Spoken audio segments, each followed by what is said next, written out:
Friends, welcome to my kitchen. આજે આપણે ઉનાળાની ગરમીમાં શરીરને ઠંડક મળે એવું વરિયાળીનું શરબત બનાવવાના છીએ.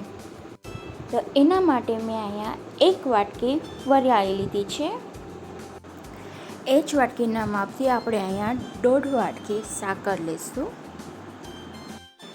આ રીતે તમે મસાલો તૈયાર કરીને રાખશો તો તમારું શરબત 2 જ મિનિટમાં બની જશે.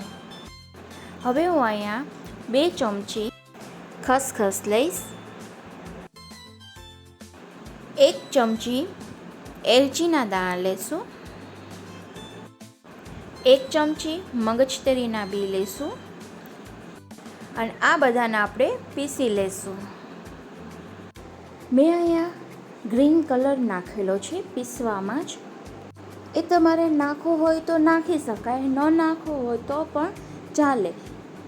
મગજતરીના બીથી વરિયાળીનો કલર ડાઉન થઈ જાય છે, એટલા માટે મેં અહીંયા કલર નાખેલો છે. આને આપણે ઘણા ટાઈમ સુધી સ્ટોર કરી શકીએ છીએ.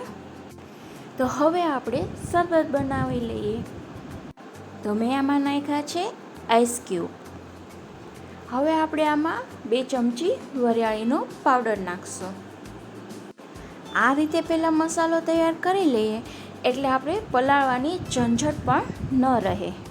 અડધી ચમચી મરીનો પાવડર નાખશું, અડધી ચમચી આપણે સંચળ પાવડર નાખશું અને અડધું લીંબુ નાખશું. હવે આપણે પાણી નાખી દઈશું અને હવે આને હલાવી લઈશું. તો છે ને ઇન્સ્ટન્ટ બની જાય એવું વરિયાળીનું શરબત. તમને અમારો આ વિડીયો ગમ્યો હોય તો લાઈક કરી દેજો, શેર કરી દેજો અને અમારી ચેનલને સબસ્ક્રાઈબ કરી દેજો અને બાજુમાં આપેલ બેલ આઇકનને પણ પ્રેસ કરી દેજો, જેથી અમારી નવી રેસીપીની નોટિફિકેશન તમને મળી જાય. અને અમને કમેન્ટમાં જરૂર જણાવજો તમને આ રેસીપી કેવી લાગી.